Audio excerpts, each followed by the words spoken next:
Oh my goodness! Dude! Are you serious? Okay, I was gonna make a video talking about the Montreal Canadiens and Jeff Gordon and Marc Bergevin and Scott Mellanby and all these guys and talk about that situation over there, but no! We're talking about something else here today. So, Evander Kane. He is our subject of today's video. If you haven't been aware, yes, Evander Kane is a talented hockey player. Yes, he led the San Jose Sharks in goals last year. Yes, is he a capable NHL point producer? Absolutely. But his off-ice issues span a plethora of subjects, and as a result, Evander Kane, despite being a talented hockey player, is not allowed to play for 21 games on this season because he used a fake vaccination card, which, like, come on, dude. Really? At least that was the accusation. The actual conclusion by the NHL was that he just violated protocols and he was sent out for those amount of games without pay. You also have the gambling problems, the debt problems, the spousal problems. It's been a wild ride for Evander Kane, and we haven't really discussed it here on the channel, so that's kind of my bad. But Evander Kane, this season, while serving his suspension for violating protocols, has actually been placed on waivers today. And this was something that was tweeted out earlier in the day by Curtis Pashelka. Evander Kane will be placed on waivers today, they have learned. Assuming he clears, he will be assigned to the San Jose Barracuda. Give it half an hour, and Elliot Friedman comes out here and says, yeah, Matt Murray cleared waivers. The guy is now in the AHL. By the way, we talked about Matt Murray the other day, so you can go ahead and check out that video. Evander Kane and Logan Shaw are on waivers for today. Logan Shaw, Ottawa guy. Evander Kane, San Jose guy. We also had some other rumors pop up here too.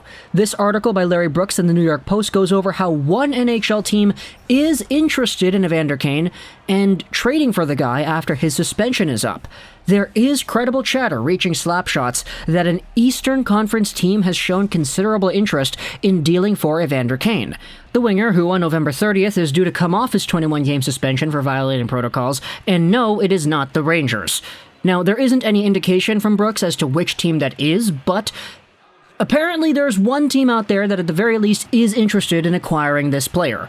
Now, in my opinion, you would say, oh, why don't you just claim him off of waivers? If you want this guy, just get him for free. And at the end of the day, Evander Kane is talented. He is a good hockey player, so I could understand the perspective where it's like, okay, if you really just want to get him for free and put him on your squad, see if he can score 25 goals this year.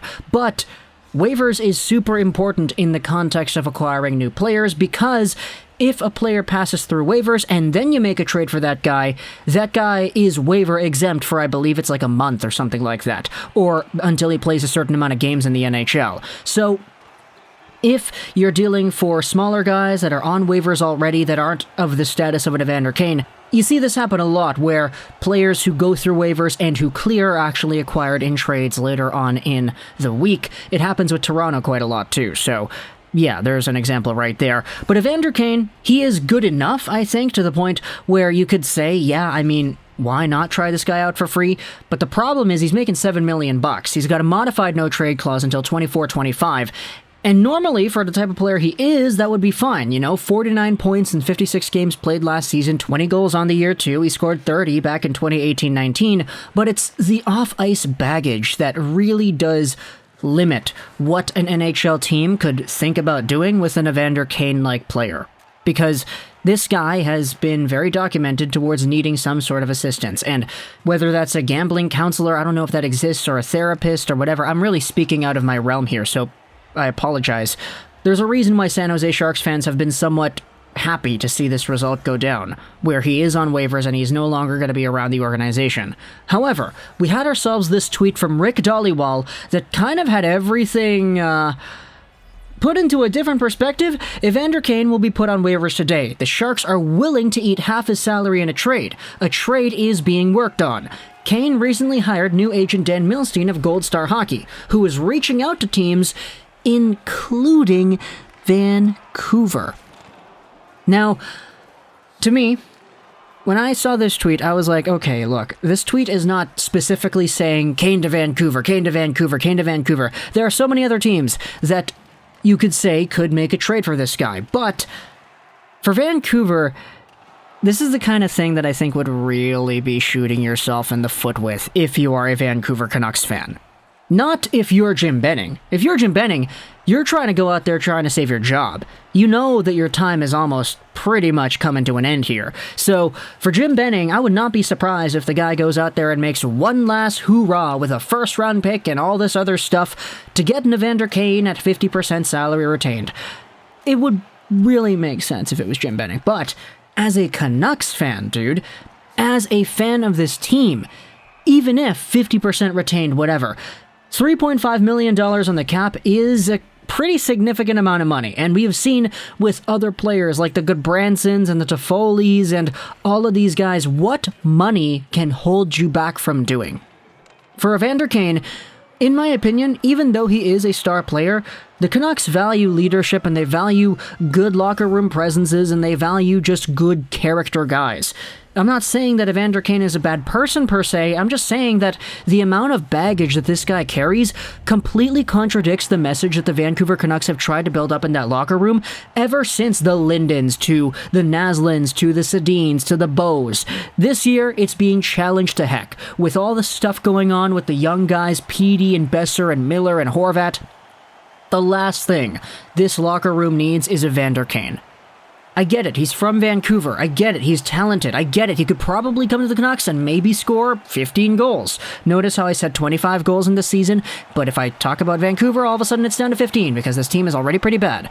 But when you take a look at it from all angles, okay, do the Canucks get better in the short term? Maybe Evander Kane gets the team a few more goals. Okay, cool. Is that enough to help them start winning games? I'm not sure.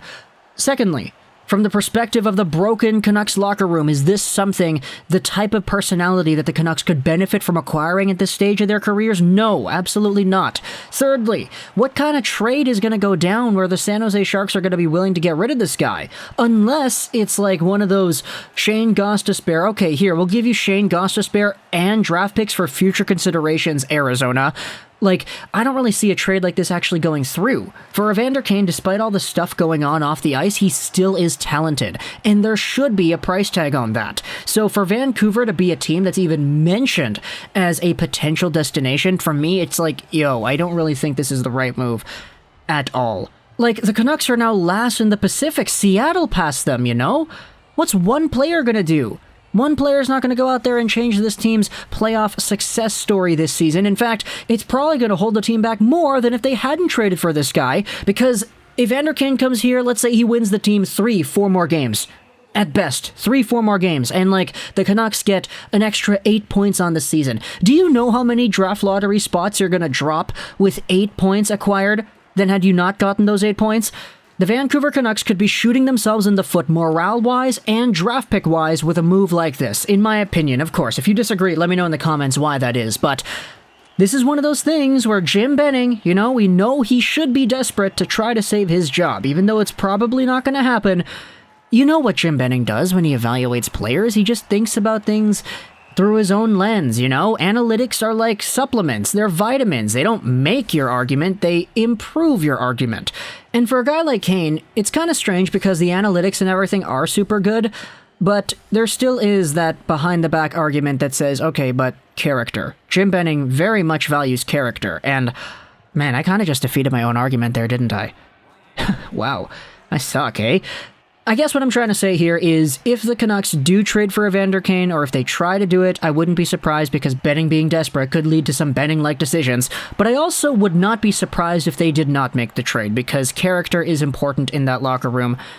It's just, you know, it's mentioned here by Rick Dhaliwal that the agent will be trying to reach out to teams, and if Vancouver is one of those teams, then okay, I guess we have ourselves a bigger conversation to explore when that happens. I didn't want to make a Vancouver video today. They have a game today. They're playing Boston, and like, heading into today's show, I was like, do I really want to talk about Vancouver? Because there is a game, and like, it makes it difficult to actually schedule a video, because if people are going to be watching the game, then the viewership for a Canucks-related video for today would be poor, unless, of course, it's a post-game video wherein everybody's freaking out about the same thing after the game. You know, it's strange, right?